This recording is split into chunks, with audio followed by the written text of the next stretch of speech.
Estamos de volta. A novela Os 10 Mandamentos da Rede Record recebeu homenagens no Rio de Janeiro. Plenário cheio para um dia de homenagens. Representantes de toda a equipe de Os 10 Mandamentos participaram da solenidade na Câmara dos Vereadores do Rio. Gostaria que tivesse o elenco todo aqui com a gente, porque esse trabalho está sendo feito com muito coração, muito empenho. Dedicação que rendeu moções de louvor. Isso é um grande momento, eu acho, na vida de todos nós que fazemos parte dessa novela, pelo empenho que a TV Record está tendo em produzir tão lindamente esse trabalho tão importante para a televisão brasileira. A gente fica feliz porque a gente nem chegou na metade da exibição do trabalho, né? E a gente já vê esse reconhecimento da parte das pessoas na rua. A novela Os 10 Mandamentos conta a saga de Moisés para libertar o povo hebreu escravizado no Egito. A história da Bíblia foi incrementada pela autora Vivian de Oliveira, que nasceu em São Paulo e ganhou o título de cidadã honorária do Rio. O diretor da novela, Alexandre Avancini, e o diretor-geral do REC9, Leandro Oliveira, ganharam uma honraria especial. A medalha Pedro Ernesto é a principal comenda conferida pela Câmara Municipal do Rio de Janeiro. É uma homenagem a quem se destaca na sociedade carioca e brasileira, contribuindo nesse caso com um projeto audacioso e que envolve uma grande equipe. É uma equipe que é uma troca de olhar, você chega numa locação, a gente já se olha e todo mundo já entende se gostou ou não. Isso é muito importante para poder entregar um trabalho desse vulto com essa qualidade de realização. Parabéns para a equipe toda. Agora os destaques internacionais. Um relatório do Departamento de Estado americano revelou que as mortes por causa do terrorismo aumentaram mais de 80% em 2014. Segundo o governo americano, foram mais de 32 mil vítimas fatais em um ano. O número de ataques terroristas passou dos 13 mil, um aumento de 35% em relação a 2013. O documento afirma ainda que o Estado Islâmico tomou a frente da Al-Qaeda como principal grupo extremista do mundo. Entre os países mais atingidos pelo terrorismo estão Síria, Iraque e Nigéria. E a imprensa britânica confirma que 3 mães muçulmanas levaram os 9 filhos para o Estado Islâmico na Síria. Um correspondente da rede BBC, que está na fronteira do país com a Turquia, conversou com um aliciador do grupo terrorista, que confirmou a viagem. Os 12 não voltaram à Inglaterra depois de uma peregrinação à Arábia Saudita. Essa semana, inclusive, os maridos fizeram um apelo emocionado pela volta da família.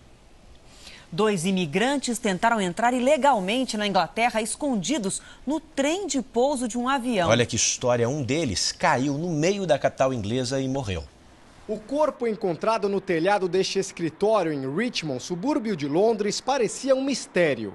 Mas o caso se revelou uma história dramática. Essa é uma região de intenso tráfego aéreo. Fica bem perto do aeroporto de Heathrow. Boa parte das aeronaves, nesse ponto, já está em procedimento de aterrissagem. E tudo indica que o corpo encontrado aqui, na verdade, era de um passageiro clandestino. Um homem escondido no trem de pouso de um avião que caiu no telhado da empresa. A suspeita surgiu porque um segundo imigrante de 24 anos foi encontrado pouco antes inconsciente no trem de pouso de uma aeronave. O homem está internado em estado grave. O avião vinha de Joanesburgo, na África do Sul. Na tentativa de entrar no Reino Unido, os dois teriam viajado 9 mil quilômetros. Eles enfrentaram temperaturas de até 60 graus negativos e ar rarefeito durante quase 12 horas. A chance de sobrevivência é muito pequena. Sei que estão desesperados para entrar no país, mas é preciso aumentar a segurança, diz esse inglês. Agora, uma nova técnica desenvolvida por médicos gaúchos que melhora a qualidade de vida de pacientes com efizema pulmonar. A doença, provocada na maioria dos casos pelo cigarro, causa falta de ar e pode prejudicar até as tarefas mais simples. O passeio com o cachorro já foi muito penoso para Helena. Faltava fôlego. 43 anos de fumo provocaram um enfisema pulmonar na empresária. Doença que torna a respiração um desafio. Falta o ar, falta coragem. Tu quer fazer as coisas, mas tu sabe que vai te faltar o ar e tu fica covarde. Atividades comuns do dia a dia, sem a sensação de sufocamento, voltaram a ser rotina para Helena há apenas 2 meses. Ela passou por uma cirurgia implementada aqui no Brasil e na América Latina por médicos gaúchos. Após 10 minutos de um procedimento que não exige anestesia geral, a ex-fumante voltou a respirar com qualidade. Uma válvula é inserida no brônquio doente, incapaz de fazer a troca de gás carbônico por oxigênio no sangue. Os alvéolos danificados pela nicotina são isolados e a parte ainda saudável do pulmão é obrigada a suprir toda a necessidade do organismo. Este é um procedimento rápido, com internação breve. O paciente fica 2 dias no hospital e nós podemos reverter o tratamento caso isso seja necessário. Os médicos gaúchos estão levando a técnica para outros estados, que ainda não é feita no Sistema Único de Saúde. Além da cirurgia, o tratamento é feito com medicamentos e, em último caso, com um transplante de pulmão. Abandonar o cigarro ainda é a melhor forma de prevenção. As pessoas devem largar o cigarro. O cigarro quase me matou. E olha, os médicos gaúchos estão reunindo esses resultados da nova técnica para que o SUS possa analisar e incluir o procedimento na rede pública. Mais um caso de agressão envolvendo seguranças do metrô de São Paulo. Dessa vez foi contra um casal de advogados. A confusão foi gravada com um telefone celular. O vídeo gravado pela esposa do advogado Rodrigo Namura mostra um segurança aplicando um golpe conhecido como gravata. Sufocado, Rodrigo quase desmaia. Eu estou filmando tudo e foi aquele cara que começou. O casal conta que tudo começou por causa de um tumulto numa estação da linha vermelha. Na hora do embarque, com o vagão já lotado, passageiros se desentenderam com Rodrigo, que estava com a mulher próximo à porta. Quando o metrô chegou aqui na estação da Sé, Rodrigo foi arrancado do vagão e agredido pelos seguranças. Estava totalmente descontrolado. Tanto é que a hora que ele me soltou, ele foi que nem um animal para cima dela, xingando ela com ofensas de baixo calão para cima da minha esposa, a ponto de até algemá-la. Tatiane Mendes, que também é advogada, gravou o momento em que eram retiradas as algemas dela. Ele me xingou, ele me ofendeu, ele me agrediu, ele me algemou e disse que eu estava presa porque ele era uma autoridade policial. Só que apesar das imagens mostrarem o marido sendo imobilizado, no boletim de ocorrência aparecem como vítimas Rodrigo e Ícaro Kisilevics Kobusi, o segurança que imobilizou o advogado. Como autores aparecem a Tatiane, Gledson Martins, que tentou ajudar o casal, e Roberto Mendes, que teria dado um soco em Rodrigo. Esse não foi um caso isolado de agressão envolvendo os seguranças do metrô. Essa semana, um rapaz passou pela catraca com o cartão de um idoso e, depois de se recusar a voltar, apanhou dos agentes. A direção do metrô informou que os 3 seguranças foram afastados e que vai investigar a conduta dos agentes no episódio do casal de advogados. O casal decidiu que vai processar o segurança e o metrô de São Paulo. Nós estamos ali dentro dos nossos direitos e nós não somos respeitados. Depois de esperar muito para ser atendida num hospital em Brasília, uma mulher teve um surto de raiva e chegou a quebrar as vidraças da recepção. Furiosa com a demora no atendimento, esta mulher destruiu a recepção deste hospital público. Com um rodo, quebrou vidros.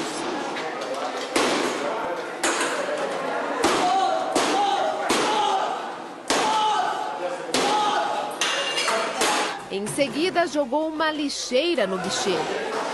Ainda exaltada, reclamou também da falta de profissionais. Não tem atendimento, não tem médico, não tem seringa. Com medo, outros pacientes que aguardavam atendimento deixaram o hospital.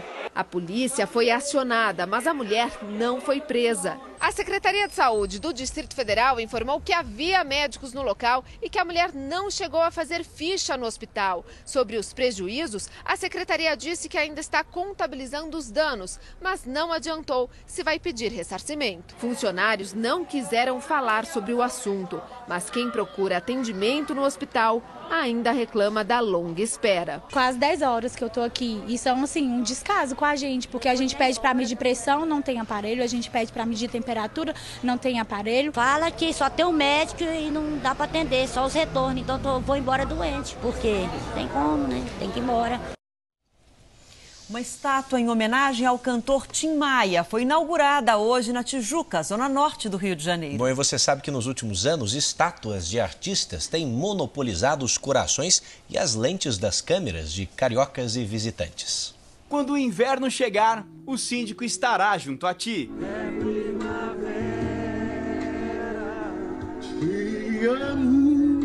De cabelos curtos e um pouco mais alto, Tim Maia ganhou uma escultura numa praça da Tijuca, bairro onde nasceu. Meu pai tinha pensão e nós levávamos marmita, e aqui que era o nosso ponto de brincar. Então nós somos tijucanos mesmo da gema. É uma forma de você imortalizar e dar oportunidade, não só para a família, como toda a comunidade, toda a população do Rio de Janeiro, revê-lo todos os dias. A obra, em bronze e alumínio, demorou 3 meses para ser feita. As entrevistas e dezenas de shows do polêmico cantor e compositor serviram de inspiração para a escultora. São 17 anos sem Tim Maia.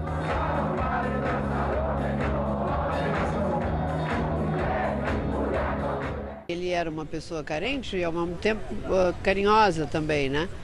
E irreverente. O braço estendido foi um pedido especial do filho à escultora.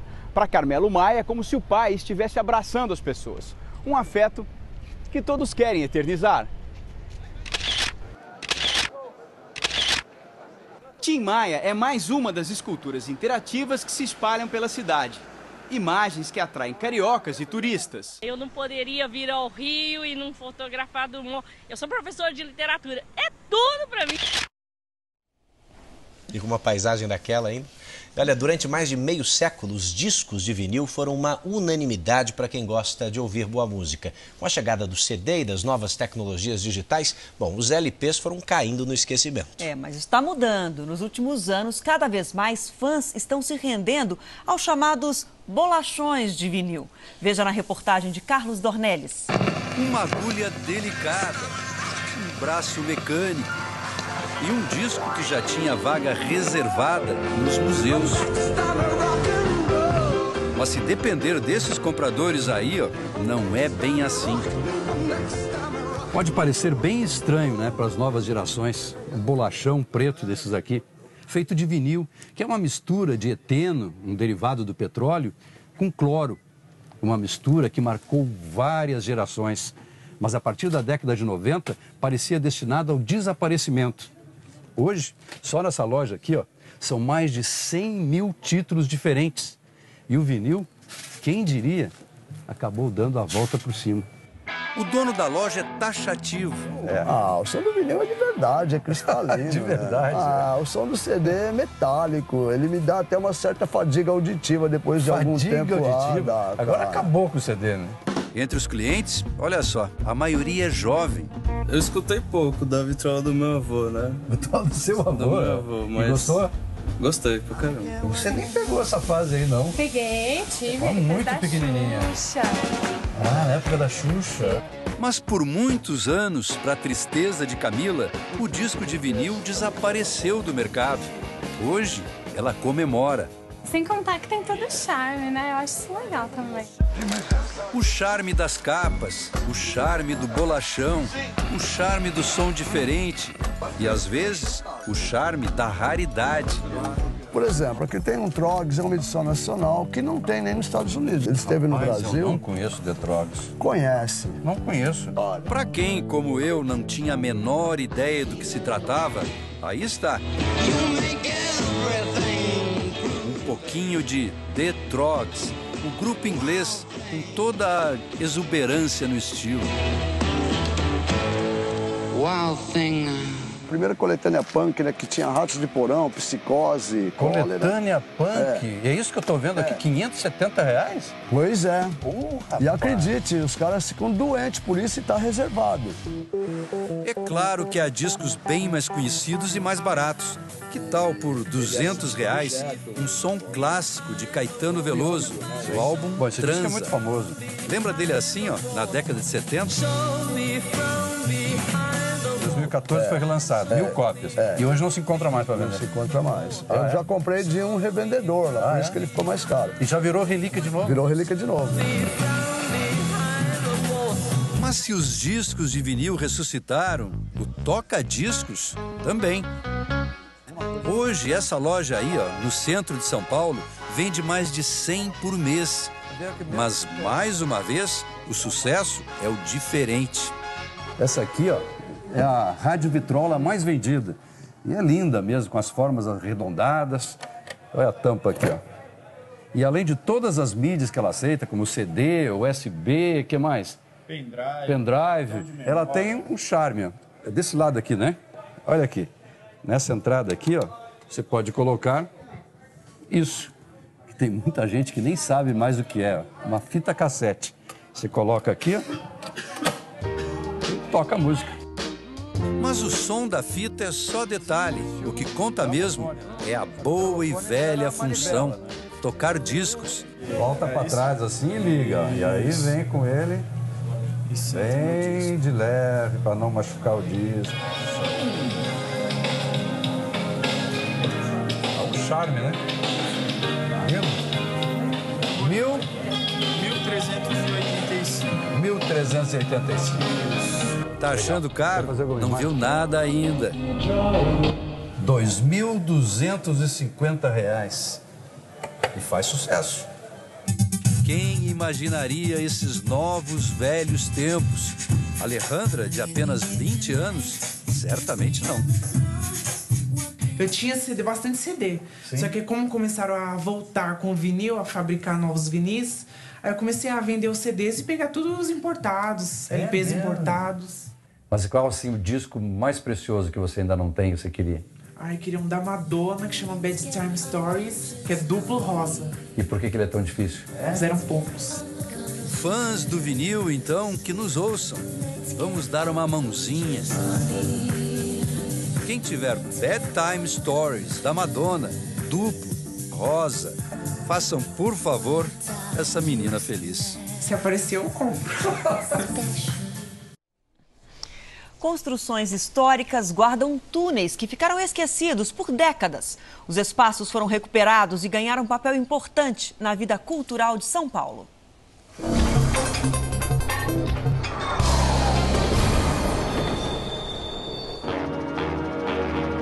No bairro de parques bonitos e prédios modernos, 3 chaminés antigas marcam território. Elas podem ser vistas de longe e contam a história de um império industrial que ajudou a mudar a cara do Brasil. Você viu aquelas chaminés lá do lado de fora? Pois agora você está dentro de uma delas, bem na base. E descendo, você tem uma surpresa.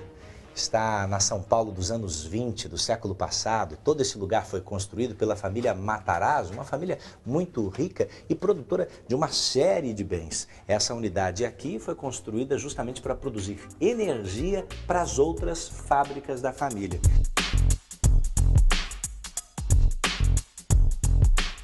Violeta trabalha na administração da Casa das Caldeiras, pode nos falar, a princípio, para que funcionava essa porta enorme de ferro aqui? É uma função simples, que era direcionar a fumaça ou impedir mesmo a passagem em dado momento. Para poder fazer a manutenção de um lado ou outro. Milhares de tijolinhos à vista revestem o túnel.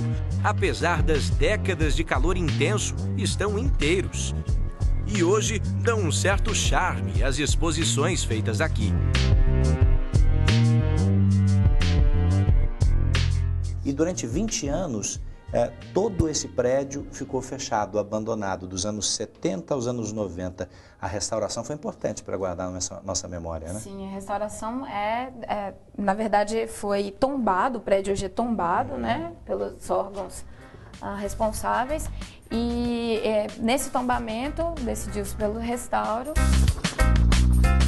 Os restauradores deram toda a atenção às chaminés. Amarradas por cinturões de ferro, viraram um cartão postal da capital paulista. Hoje em dia, por estes túneis, fumaça nem a do cigarro. Nem a do cigarro, principalmente essa, é impossível aqui. Aqui passa mesmo, a gente faz uma brincadeira com a associação da função original do prédio de produzir energia para as indústrias. Hoje a gente trabalha com a força para produzir energia para a cultura, né? Para a cultura da cidade de São Paulo. E a comparação faz todo sentido, seja ao lado da velha tubulação, no planejamento da próxima peça de teatro, tanto início no último ensaio, ou caminhando por um desses túneis. Quem segue o som por trás da porta de ferro se surpreende.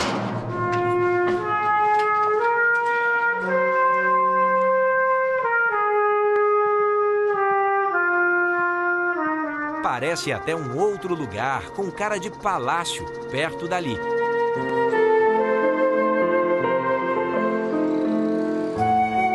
Um lugar cheio de surpresas, no palco e embaixo dele.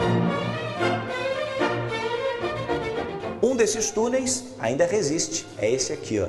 Leva as pessoas de uma pequena sala de manutenção naquele canto até o restante do teatro. Nesse momento, inclusive, nós estamos passando embaixo da Rua Xavier de Toledo.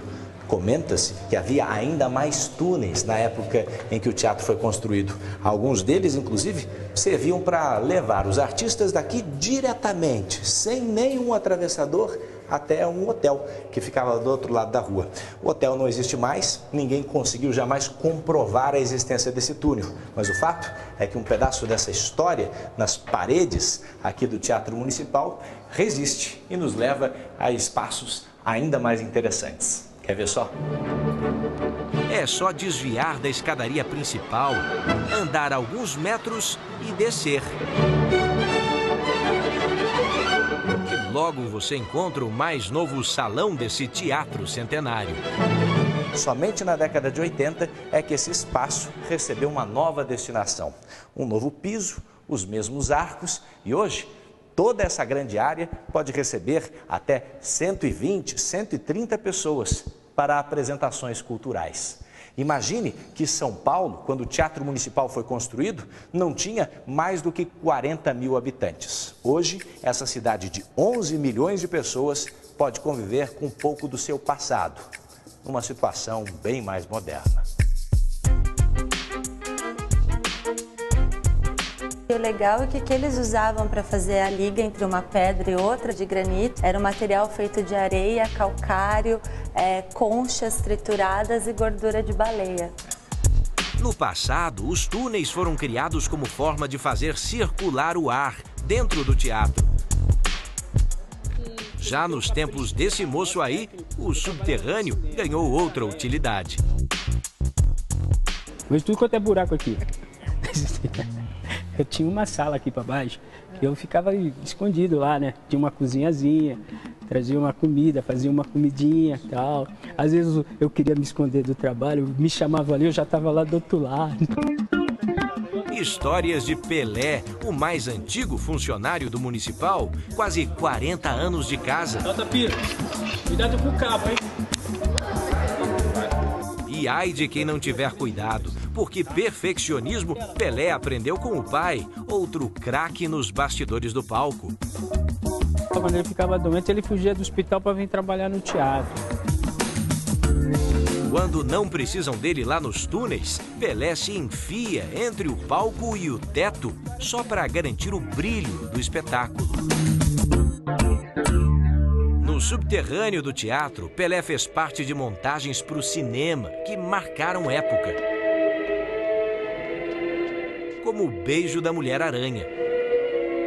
A cena da prisão, que ela foi presa e tal, mais ou menos, entendeu? A gente fez umas grades lá de bambu e tal. Foi lá, porque ela tem um zaco, parece uma prisão mesmo. Foi muito legal na época, nos anos 80, por aí. A história prova, o subterrâneo do Municipal é versátil como Pelé. Só não venham dizendo que viram um fantasma por esses túneis, que o paulistano aí fica bravo. Não, isso daí é historinha.